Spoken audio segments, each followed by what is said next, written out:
इन दोस्तों, आप सभी का स्वागत है एक बार फिर से आपके चैनल कम्पिटिटिव टारगेट क्लासेस पे। तो बिहार दरोगा का इम्पोर्टेंट टॉपिक वाला सेशन स्टार्ट हो चुका है, जहां से बार बार क्वेश्चन पूछे जाते हैं। तो आज की क्लास में आप लोग जानोगे राज्यपाल के बारे में। राज्यपाल से जुड़ा हुआ हर एक क्वेश्चन यहाँ पे देखने को मिलेगा, जो कि आपके एग्जाम में पूछे जाते हैं। तो वीडियो के लास्ट तक जरूर बने हो रहना। वीडियो पसंद आए तो इसे लाइक करना, शेयर करना मत भूलना और चैनल सब्सक्राइब कर लेना, ताकि यहाँ पे जो भी क्लासेस डाले जाए सबसे पहले आप तक पहुंचे। तो फाइनली आप लोगों का सारा इंपॉर्टेंट टॉपिक वाला सेशन स्टार्ट हो चुका है। तो चलो हम अपने वीडियो की ओर चलते हैं, जहाँ पे आज राज्यपाल से जुड़ा हुआ हर एक पॉइंट छोटा छोटा क्वेश्चन यहाँ पे देख लेंगे। और यकीन मानो, आपका 100 का 100% श्योर आप लोग रहो कि यहीं से क्वेश्चन आप लोग के बनेंगे, क्योंकि 1 से 2 स्टूडेंट मैसेज किए हुए थे कि मैम जो भी पढ़ाया जा रहा है उसका नोट्स बना ले। तो आप बिल्कुल बना सकते हो, क्योंकि यहाँ पे एनसीईआरटी बेस्ड क्वेश्चन बताया जा रहा है और प्रीवियस ईयर क्वेश्चन बताया जा रहा है। तो आज का क्वेश्चन नंबर जो कि राज्यपाल से जुड़ा हुआ है कि फर्स्ट क्वेश्चन, भारत के संविधान के किस भाग के अंतर्गत राज्य कार्यपालिका का उल्लेख है। यहाँ पे आज जैसा कि आप सभी को बताया गया था, भाग 22 है। तो 22 भाग में आपके कौन से भाग में राज्य की कार्यपालिका का उल्लेख किया गया है। तो इसका right answer option number C हो जाएगा, भाग 6 के अंतर्गत। कौन से भाग में आता है, तो भाग 6 के अंतर्गत। क्वेश्चन नंबर 2, भारतीय संविधान के किस भाग को राज्य का संविधान कहा जाता है। राज्य का संविधान किसे कहा जाता है, तो भाग फिर से यहाँ पे बात किया जा रहा है। तो आपके भाग, अनुच्छेद और अनुसूची से जुड़ा हुआ क्लासेस मैंने ऑलरेडी करा रखा है। तो आप लोग पॉलिटी वाले सेशन में जाकर देख सकते हो, आपको सारे क्लासेस मिल जाएंगे, तो आपको समझ में ज्यादातर आएगा। तो कर लो वो क्लास। तो यहाँ पे आपसे कहा जा रहा है कि भारतीय संविधान के किस भाग को राज्य का संविधान कहा जाता है। ओके, तो भाग 6 को। तो इसका right answer option number B हो जाएगा। क्वेश्चन नंबर 3, राज्य सरकार का कार्यकारी अध्यक्ष या संवैधानिक प्रमुख कौन होता है। संवैधानिक प्रमुख कौन होगा, तो राज्यपाल। इसका right answer option number C हो जाएगा। क्वेश्चन नंबर 4 की ओर चलते हैं। यहाँ तक कि अदर स्टेट की भी तैयारी कर रहे हो एग्जाम की, तो वो भी कर सकते हो, क्योंकि सारे एनसीईआरटी बेस्ड क्वेश्चन और यूपी पीसीएस तक भी आप लोग को ये क्वेश्चन पूछा गया है। तो भारतीय संविधान के किस संशोधन द्वारा यह प्रावधान किया गया है कि किसी व्यक्ति को 2 या 2 से अधिक राज्यों की राज्यपाल भी नियुक्त किया जा सकता है। मतलब कि एक ही समय में उन्हें 2 या 2 से अधिक राज्यों का राज्यपाल भी नियुक्त किया जा सकता है। कौन से संशोधन में ये प्रावधान किया गया है, तो इसका राइट आंसर हो जाएगा ऑप्शन नंबर ए, 7वें संविधान संशोधन अधिनियम 1956 के द्वारा यह तय कर दिया गया है कि भारतीय संविधान का किसी व्यक्ति को 2 या 2 से अधिक राज्यों का राज्यपाल भी नियुक्त किया जा सकता है। क्वेश्चन नंबर 5, भारत का राज्यपाल, जो कि राज्यपाल की नियुक्ति कौन करता है। तो राज्यपाल की नियुक्ति की बात किया जाए तो राष्ट्रपति करेंगे। राष्ट्रपति राज्यपाल की नियुक्ति करता है। क्वेश्चन नंबर 6, किसी राज्य में राज्यपाल की नियुक्ति संविधान के किस अनुच्छेद के अंतर्गत आता है। तो इसका right answer option number C हो जाएगा, ऑप्शन सी।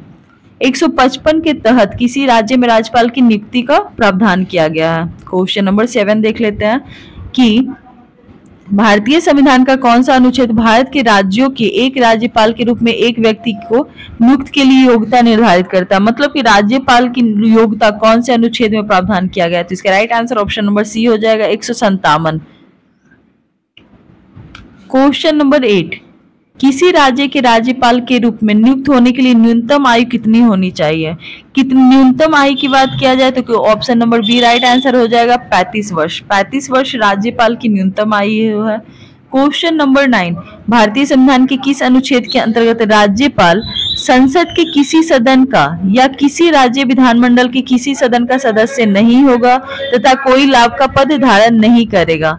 तो ये कौन से अनुच्छेद में प्रावधान किया गया है। तो इसका right answer option number A हो जाएगा, अनुच्छेद 158। अनुच्छेद 158 में यह तय किया गया है कि भारतीय संविधान के अंतर्गत राज्यपाल संसद के किसी सदन का या किसी राज्य विधानमंडल के किसी सदन का सदस्य नहीं होगा तथा कोई लाभ का पद का धारण नहीं करेगा। तो ये 158 में तय किया गया है।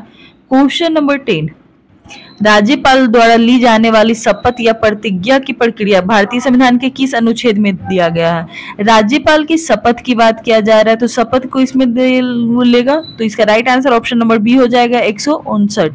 मतलब 159 में ये प्रावधान किया गया है कि राज्यपाल शपथ की प्रतिज्ञा का, कोई वो शपथ का प्रतिज्ञा लेगा।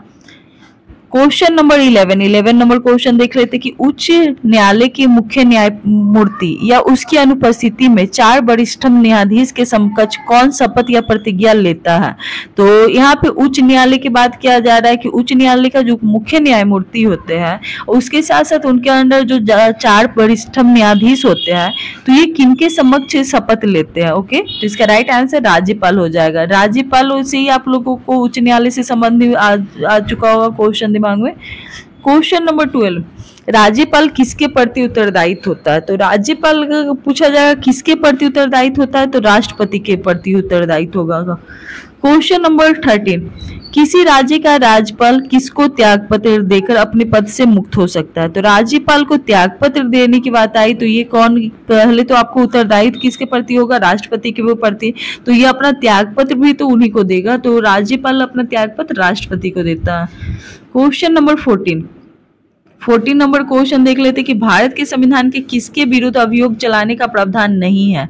भारत के संविधान में कौन सा ऐसा पद है जिनके विरुद्ध अभियोग चलाने का प्रावधान नहीं किया गया। तो इसका राइट आंसर राज्यपाल हो जाएगा।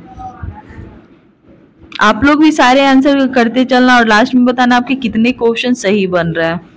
क्वेश्चन नंबर 15, राज्यपाल के वेतन और भत्ते किस निधि से तय किया जाता है। वेतन और भत्ते को पूछा जाए कौन सी निधि को तय किया जाता है, तो राज्य की संचित निधि।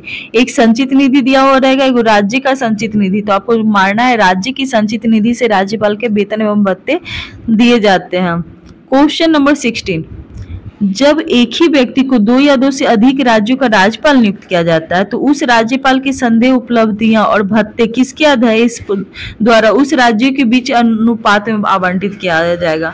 जैसा कि अभी मैंने बताया कि राज्यपाल को राज्य की संचित निधि से वेतन मिलते हैं। ओके, लेकिन ये भी मैंने बताया कि एक ही समय में एक राज्यपाल 2 राज्यों का राज्यपाल बन सकते हैं। तो उस स्थिति में उनको किस आधार पे वेतन दिया जाएगा। तो इसका राइट आंसर क्वेश्चन नंबर 16 क्या हो जाएगा, ऑप्शन नंबर ए, राष्ट्रपति के आदेश पर तय किया जाएगा कि उन्हें किस आधार पे वेतन दिया जाए और किस अनुपात में दिया जाए। ओके, क्वेश्चन नंबर 17, राज्यपाल उच्च न्यायालय के न्यायाधीशों की नियुक्ति के संबंध में किसको परामर्श देता है। राज्यपाल उच्च न्यायालय के, हाईकोर्ट की बात किया जा रहा है, राज्यपाल उच्च न्यायालय के न्यायाधीशों की नियुक्ति किसको परामर्श दिया जाता है इसके संबंध में। तो क्वेश्चन नंबर 17 का राइट आंसर राष्ट्रपति को वो सूचना देता है राज्यों की। वही क्वेश्चन नंबर 18, राज्यपाल किसका सदस्य न होते भी उसका अधीन होता है। राज्यपाल किसका सदस्य न होते हुए भी उसका अधीन होता है, तो राज्य का विधानमंडल का। क्वेश्चन नंबर 19, कौन सा राज्य की विधानसभा के सत्र को आहूत या सत्रावसान कर सकता है। राज्य की विधानसभा के सत्र को बात किया जा रहा है, तो इसका right answer option number A हो जाएगा, राज्यपाल। क्वेश्चन नंबर 20, किसी राज्य का राज्यपाल संविधान के किस अनुच्छेद के अंतर्गत विधानमंडल के अवकाश के दौरान अध्यादेश जारी करता है। यदि आपको मैंने पिछले वीडियो में राष्ट्रपति के बारे में अध्यादेश 123 में जानने होंगे, लेकिन यहाँ पे राज्यपाल के अध्यादेश के बारे में पूछा जाए तो कौन सा अनुच्छेद हो जाएगा, तो 213। Right answer option number B हो जाएगा। क्वेश्चन नंबर 21, निम्नलिखित में से किसे भारतीय संविधान के तहत क्षमादान देने की शक्ति प्रदान किया गया है। तो जैसा कि क्षमादान देने की शक्ति मृत्यु दंड से भी देने का शक्ति राष्ट्रपति को था, लेकिन यहाँ पे पूछा जा रहा है भारतीय संविधान के तहत क्षमादान देने की शक्ति प्रदान, और यहाँ पे राष्ट्रपति आपके ऑप्शन में नहीं दिया और राज्यपाल दिया हुआ, तो इसका right answer option number D हो जाएगा, राज्यपाल। यदि राज्यपाल और राष्ट्रपति दोनों होगा तो वहां पे ऑप्शन भी आपको ए और बी दोनों होगा। क्वेश्चन नंबर 22, भारतीय गणराज्य में एक केंद्र शासित प्रदेश के प्रशासनिक प्रमुख को क्या कहा जाता है। भारतीय गणराज्य में एक केंद्र शासित प्रदेश के प्रशासनिक प्रमुख की बात किया जाए कि उसे क्या कहा जाता है, तो उपराज्यपाल। यहाँ यूटी की बात किया जा रहा है, आप लोग ध्यान से देखना। क्वेश्चन नंबर 23, राज्यपाल को अध्यादेश जारी करने की शक्ति किन विषयों तक विस्तृत है। जो राज्यपाल होगा वो अध्यादेश की करने की शक्ति, उनकी शक्ति कहाँ तक विस्तृत रहेगा, तो 23 का right answer option number C हो जाएगा, राज्य एवं संवर्ती सूची तक, राज्य एवं संवर्ती सूची तक। क्वेश्चन नंबर 24, 24 नंबर देख लेते कि राज्यपाल को विधान परिषद में कितने सदस्य को मनोनीत करने की शक्ति है। जैसा कि राष्ट्रपति को 12 सदस्य, मैं यहाँ पे आपको पिछली क्लास का भी मैं यहाँ पे थोड़ा रिवीजन करा कर बता रही हूँ कि आपको वहां वाला और यहाँ वाला में अंतर समझ में आ जाए, क्योंकि बहुत सारे क्वेश्चन में आपको ये पॉइंट नहीं देखते हो कि किसके बारे में बोला जा रहा है, राज्यपाल या राष्ट्रपति, क्योंकि क्वेश्चन बहुत सारा दोनों में मिक्स मतलब सिमिलर रहता है लेकिन थोड़ा बहुत अंतर रहता है, तो आपको समझना होगा। तो यहाँ पे आपसे राज्यपाल की चर्चा चल रहा है और विधान परिषद में आपको पूरा क्वेश्चन में क्लियर कर दिया जाता है राज्यपाल विधान परिषद में कितने सदस्य को मनोनीत करने की शक्ति प्राप्त करता है। तो 1/6 कुल सदस्य संख्या के 1/6 को, ये क्वेश्चन बहुत ज्यादा इंपॉर्टेंट है, बहुत बार ये क्वेश्चन आ चुका है। क्वेश्चन नंबर 25, राज्य विधानमंडल द्वारा पारित कोई विधेयक किसकी अनुमति के पश्चात अधिनियम का स्वरूप धारण करता है। जैसा कि पहले मैंने राष्ट्रपति का बात कर रही थी, वहां पे यहाँ पे आपको राज्य विधानमंडल, ये क्वेश्चन कभी यहाँ पे ये जहां पे भी राज्यपाल होगा ये को मत भूलना, राज्य विधानमंडल की बात किया जा रहा है कि राज्य विधानमंडल द्वारा पारित कोई विधेयक किसकी अनुमति के पश्चात अधिनियम का स्वरूप बन जाता है। तो 25 का right answer option number D हो जाएगा, राज्यपाल की। क्वेश्चन नंबर 26, स्वायत्तशाही जिला और क्षेत्रीय परिषद के अधिनियमों और संबंधों के निलंबन की शक्ति किसे प्राप्त है। यहाँ निलंबन की शक्ति की बात किया जा रहा है तो राज्यपाल को। क्वेश्चन नंबर 27, भारत में राज्यपाल बनने वाली प्रथम महिला कौन थी। तो ये तो आई थिंक सबको पता होगा, सरोजनी नायडू प्रथम भारत में राज्यपाल बनने वाली महिला का नाम है सरोजनी नायडू। क्वेश्चन नंबर 28, किस समिति या आयोग ने यह सुझाव दिया था कि राज्यपाल को उस राज्य के बाहर का एक प्रतिष्ठित व्यक्ति होना चाहिए और उसका राजनीतिक जुड़ाव नहीं होना चाहिए। जैसा कि राज्यपाल में बताया गया है, जिस भी राज्य का राज्यपाल कोई भी सदस्य बनता है वो उस राज्य का सदस्य नहीं होना चाहिए। यदि आप बिहार के हो तो आपको अदर स्टेट के बिहार का राज्यपाल नहीं बन सकते हो, इस टाइप का आपको प्रावधान किया गया है। तो ये किसके द्वारा किया गया था, इसका राइट आंसर 28 का ऑप्शन नंबर बी हो जाएगा, सरकारिया आयोग ने। सरकारिया आयोग ने यह सुझाव दिया था कि राज्यपाल को उस राज्य का बाहर का एक प्रतिष्ठित व्यक्ति होने चाहिए और उसका राजनीतिक जुड़ाव नहीं होना चाहिए। तो ये भी क्वेश्चन बहुत इंपॉर्टेंट है, क्योंकि बहुत सारे स्टूडेंट को लगेगा कि राजनीतिक से जुड़ाव ही नहीं रहेगा तो राज्यपाल कैसे बन जाएंगे। तो यहाँ पे आपको सरकारिया आयोग ने ये कंफर्म कर दिया था। क्वेश्चन नंबर 29, किसी भारतीय राज्य के सबसे लंबे समय तक सेवा में रहने वाले पहले राज्यपाल कौन थे।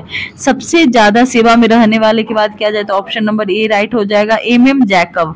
MM जैकब भारतीय राज्य के सबसे लंबे समय तक रहने वाले राज्यपाल हैं। क्वेश्चन नंबर 30, राज्यपाल का विशेष अभिभाषण राज्यपाल द्वारा किस अवसर पर दिए जाने वाले अभिभाषण से संदर्भित है। तो इसका right answer option number C हो जाएगा।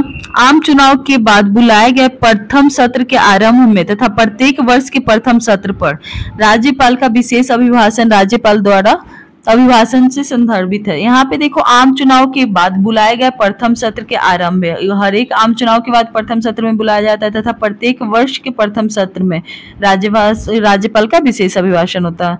क्वेश्चन नंबर 31 क्वेश्चन कि राज्य की महाधिवक्ता की नियुक्ति कौन करता है। ये क्वेश्चन बहुत बार पूछा गया, हर एक सेट में जहां पे भी सेट लगाती हूँ ये क्वेश्चन आपको देखने को मिल जाएगा।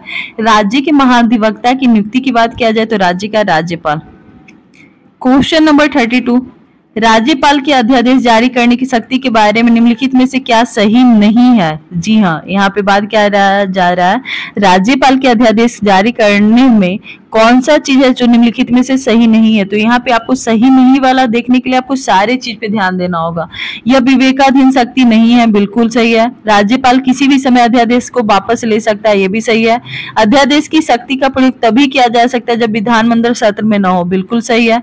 अध्यादेश जारी करने के लिए मंत्रियों की सहायता और सलाह की आवश्यकता नहीं होती है। जब तक मंत्री का सहायता और सलाह नहीं होगा जब तक नहीं हो पाएगा। तो इसका right answer option number D हो जाएगा, क्योंकि यहाँ पे आपसे पूछा जा रहा था कि कौन इस निम्नलिखित में से सही नहीं है, तो डी नंबर सही नहीं है। क्वेश्चन नंबर 33, किसी राज्य का राज्यपाल निम्नलिखित में से किसकी शक्ति प्राप्त नहीं है। किसी राज्य के राज्यपाल को कौन सी शक्ति प्राप्त नहीं है। तो यहाँ पे भी 33 का सारा क्वेश्चन देख लेते कि विधानसभा का सत्राभाषण करेगा, विधानसभा को भंग, ये भी हो सकता है 32 का।